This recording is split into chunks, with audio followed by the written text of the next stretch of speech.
What's up, YouTube? Yeah, I got like a really crazy setup going on right now.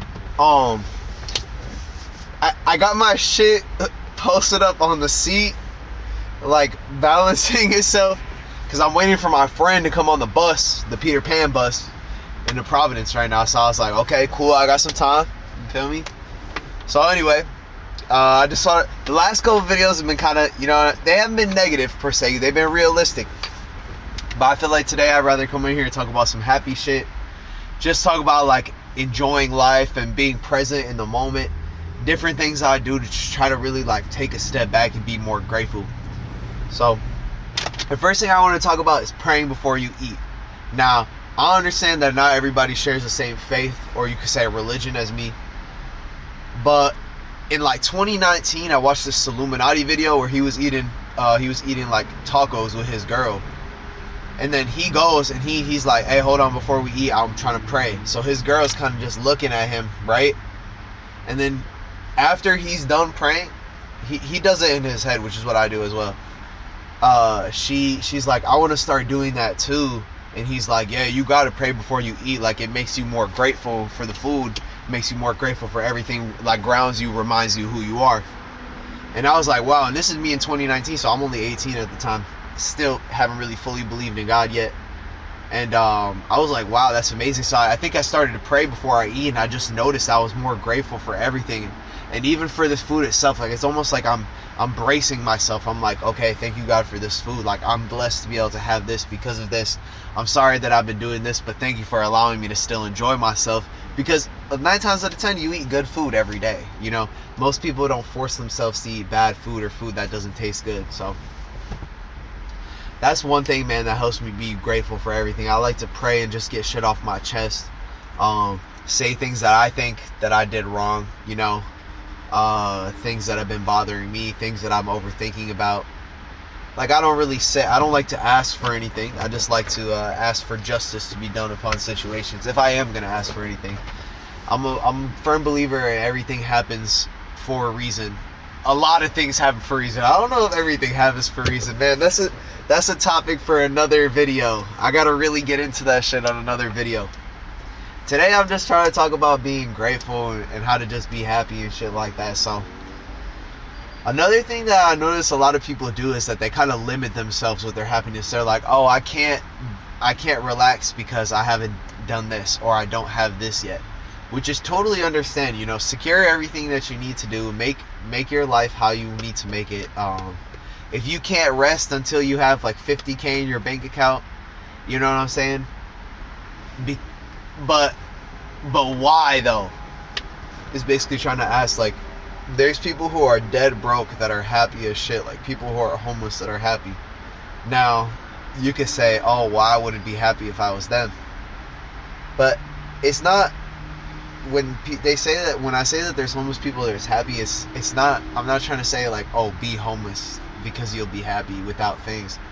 It's more so just saying, like, think of those people are like, those people still like feel satisfaction. Like, I bet you there's homeless people that have more like connections and bonds and shit like that than some rich people. Like, there's probably rich people that are hella alone. So, you know, just try to find your peace. Try to find your passions. You know, a lot of my friends, they don't chase their passions. You know, they work a 9 to 5 and then they come home and hop on the video game for 6 days out of the week and then chill with their girl, you know, during those 6 days, and don't chase like any passion, hobby, or just like any self-enjoyment. You know what I'm saying? The days of scrapbooking and collaging and painting, learning piano, learning violin, like, that's like the shit you're supposed to do as an adult, not be like boring and like go to work and play video games after and like only hang out. Like, you know what I'm saying? Your girl's supposed to complement your lifestyle. Your hobbies and everything is supposed to complement your lifestyle. But I mean, going to work and coming home playing games, like, that's not a lifestyle. You know what I'm saying? Like, most of my people, like, they on like a dopamine happiness, dopamine reliance happiness. They not like truly happy. I feel as though I do so many fulfilling things that I really am happy. Like, there's days that I wake up and I don't smoke till like 3-4 p.m. which I know you guys are gonna be like, oh well, there's days I don't smoke at all, but just in general, like during them 8 hours, I am still so happy. Like I don't need weed or I don't need my phone. You know, I leave my phone in the drawer at my job, and then and I leave my card at home or whatever like that, because I don't like to smoke at work. I don't like to. I definitely don't like to be high at my job. That shit would be ass. I leave my card at home, man, and yeah, bro. I'm still happy. Like I'm still talking to people because my happiness isn't conditional. I have a. I'm so grateful for everything and recognize my privilege that I can understand that. Oh yeah, I got it good, man. Like we wake up with like I got insurance, I got a car that I can drive, I got food in my fridge, like clean fruit, food without parasites. I can drink the water that comes from my faucet. You know, we're very privileged. And people in America they let this shit slip from them. They think they have to get themselves out of situations when they're already in prime.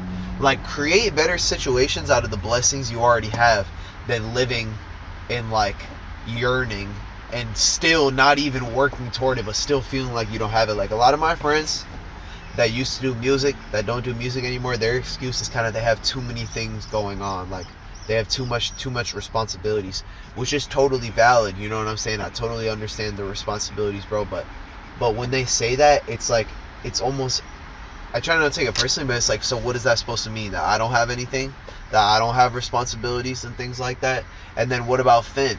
And then what about like CM45? Like what about the famous rappers, bro, that have a girl? And then what about like DevStacks? He had a girl and was working a 9 to 5 and blowing up with this music shit. It's like y'all are lazy, bro. And y'all don't want to be happy. That's the thing. A lot of people, they don't want to be happy. They would rather sulk in their own sadness and their own laziness than actually create something for themselves. Because I feel like when you're in that mindset, when you're stuck in laziness, it's super easy to be like, yeah, no, like I can't make it out. Oh, it's too hard to climb up to the next step. But then when you're climbing the ladder of like self-care and like discipline, like a lot of my friends that quit music or quit like drawing and things like that with discipline could easily be back on it. But instead, they've chosen to give their time to comparison, to random women that don't matter, to scrolling on Instagram.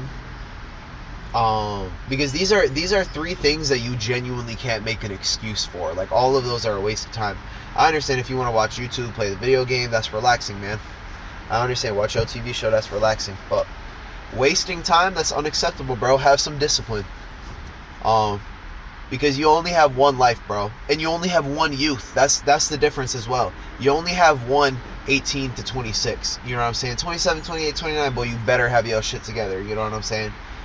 Because I look at my producer friends that when I was 21 and they were 24, 25, and now they're about to be 30, I see them not in the music game, still making music for fun, though. And that's the difference. How are y'all 24, not even making music, or discouraging yourself, comparing yourself, and saying, oh, I don't want to do that shit, I don't want to do this shit just to blow up? Well, it's like, gang, you don't have to blow up. If you want to do this shit, and if you love this shit, you're going to do it.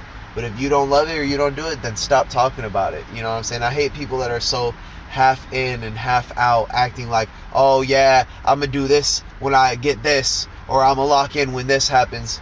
Shut the fuck up, bro. Shit's never gonna happen that way. You know what I'm saying? Motherfuckers been saying this shit for years. And it's so crazy because I know you watching this, taking this personally, when I'm really talking about 25 people right now. But that's how it is, gang.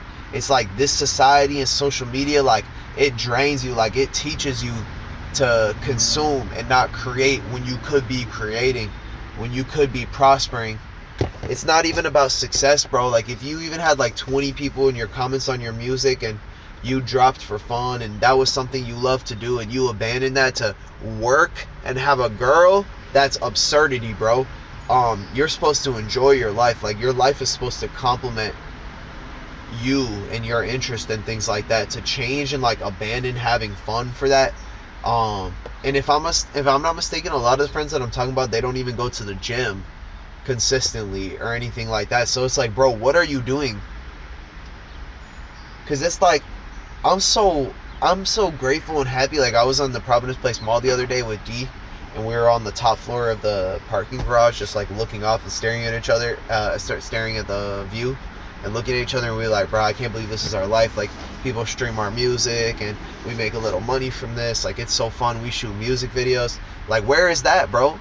How come them motherfuckers can do that but you can't? Because just think about it, these motherfuckers work full time. My boy Zan work full time, he fucking with a girl. My boy D got a kid, bro. He got a kid, bro. Y'all don't have kids. That's what be fucking pissing me off, is y'all act like you got kids and you 23, 24, moving like you 35. You want to be, you want to cosplay your dad so bad. Hey, Finn, I took that from you. Finn said that the other day. But yeah, man, I'm really happy with how everything turned out for me. You know what I'm saying? Even though I'm not successful, even though I'm not this, even though I don't have my own everything like that, I still feel complete. I still feel myself. Whereas the people who have that stuff, they tell me, it seems like you out here living life to the fullest. You out here doing this. My boy Matt Durkee, he make fucking mad money. He travel for work. He be making videos and shit like that. And he said that it seemed like I'm living life to the fullest. So, bro, if that's not a lesson to you, if you don't want to take that advice, bro, just remember, you have to take advantage of every moment. There will be one day when you're 40, sitting back, when your body's aching, you'll be like, wow, I should have turned up when I could. Because now I have all the time in the world, bro. I mean, now you have no time in the world, bro. When you're 40, you're going to be so tired. Think of what you're going to do when you're 40 and you wake up at 5:30 a.m., go to your job for 7, come home at 4:30, and then take care of your kids from 4:30 to 10 p.m. You are going to sleep at 10 p.m., gang. There is no time to do your thing. There's no time to paint, edit videos. Like, if you can craft your life in such a way that you can, that's beautiful, bro. And I'm honestly very jealous, because I don't foresee myself being able to do that. I feel like I would be a very family-oriented man. You know, very similar to how my dad moved. I see how my dad was. I plan to move like how my dad is. When I was in my freshman year of high school, I had a teacher that was like, you guys won't realize it now, you won't realize it until you're older, but you end up exactly like your parents. And it's so true, bro, because you're with them all the time. And it's like, it's not even your parents, but it's whoever raised you, you know what I'm saying? Your mannerisms are so similar. It's like your gut, you learn your gut decisions from them and your reactions and everything like that. Your sneeze, like your cough, bro. Just every little thing. You know, a lot of things really come from your parents and from your guardians without you realizing it. So, but yeah, boys, I appreciate you tapping into this video. This was a really good one. I feel like I got a lot of shit off my chest. I feel like I have a lot of shit to get off my chest, period. So it feels good that I can get on here, and maybe there might be a couple people actually listening that get motivated by this. But get back to work, man. Stop slacking off. Stop doing that dirt out there. If you're out there doing that dirt, stop that shit. Stop jacking off, bro. Stop hitting up girls. Stop hitting up dudes you know you shouldn't be talking to, bro. Yeah, man. Y'all have a blessed day. Peace.